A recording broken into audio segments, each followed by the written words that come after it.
Sur cette capsule, on va vous montrer comment, dans un dessin d'assemblage, ajouter des bulles, des nouvelles bulles, dans le fond, sur des éléments manquants, s'assurer que les dimensions sont convenables, sinon on va voir comment gérer l'échelle globale de ces bulles-là. Et en même temps, on va venir mettre à jour certaines caractéristiques qui sont erronées dans ma liste de matériel, dans mon BOM qu'on appelle. Alors, pour ce faire, la première chose, on constate sur ce dessin-ci, on va commencer par voir comment mon dessin est monté. Alors, je vais faire apparaître les fameux cadres des fenêtres pour voir qu'est-ce qui est visible, quelles zones sont créées. J'ai donc une première zone ici qui traite uniquement de la portion éclatée de mon mécanisme, puis j'ai une autre zone, une autre fenêtre que j'ai fait apparaître ici, plus petite, qui me montre une vue isométrique. L'idée de ça, c'est que dans un dessin, je pourrais dessiner plusieurs choses à plusieurs endroits et choisir de montrer seulement une portion de ces éléments-là. Pour créer ces fenêtres-là, relativement simple, ça va être le contenu d'une autre capsule. Je vais donc retourner cacher le calque des fenêtres et je vais me concentrer sur cette zone-là ici. Donc, je veux m'ajouter les bulles manquantes. Bon, c'est pas si évident, ça prend une certaine observation, mais les bulles 1, 3 et 10 sont absentes. Alors, on va vouloir les intégrer tranquillement. On va tout de suite porter attention, la bulle 1, c'est le chariot en axe Y. Le chariot, finalement, c'est l'élément principal, c'est la pièce ici, qui a deux cavités, puis qui a les deux montants de chaque port. La pièce 3, le patin d'usure, c'est la pièce avec une espèce de V qui est juste ici. Et finalement, la pièce 10, la languette métal, c'est la longue languette qui est juste là. Alors, si je veux insérer mes bulles, mon premier réflexe, ça doit être de charger le calque nécessaire pour faire les bulles. Si je regarde rapidement, j'entre dans mon calque ou dans mon objet en double-cliquant dedans. Là, je suis rendu dans ma zone objet, à même mon layout. Puis si je sélectionne une des bulles, ça me dit que je suis sur la couche cotation. Je vais donc utiliser l'outil rendre courant pour charger les informations de ce calque-là. La prochaine étape, cette bulle-là, comment on le fait apparaître? On a utilisé une bulle, dans le fond, dans mes annotations. On la retrouve ici dans les annotations, la bulle qui est ici. Si je prends le menu déroulant, j'ai différentes options qui s'offrent à moi. Moi, c'est vraiment la ligne de repère. Mais avant de charger ma ligne de repère, je vais m'assurer que j'ai la bonne configuration de ligne de repère. Je vais donc aller dans l'onglet Annoter. Ma ligne de repère, on la retrouve juste ici. Puis si j'active la bulle, actuellement, la ligne de repère, il va vraiment me charger. C'est un peu comme des blocs. Il va me charger une configuration, un style de ligne de repère qui correspond à ma bulle. Parce que sinon, j'ai une configuration juste du texte au bout d'une flèche. Donc, c'est vraiment celle que je veux. Je la sélectionne, menu bulle est là, puis je fais ligne de repère multiple.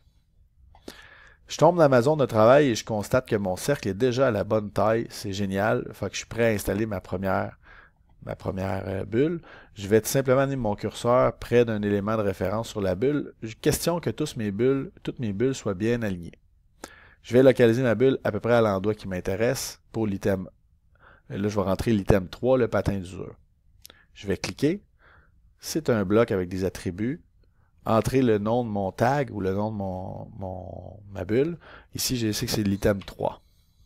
Je peux cliquer OK en bas. Et là, j'ai ma flèche qui me reste à pointer sur mon item qui m'intéresse. Je vais cliquer sur mon patin. Je vais rappeler ma commande bulle. Cette fois-ci, on va aller chercher l'item 1 qui est, je vais pointer ici. Donc, je vais encore utiliser un repère le long de mes bulles existantes. Et je vais localiser ça. Ça va être l'item 1 qui est mon chariot des axes. Y.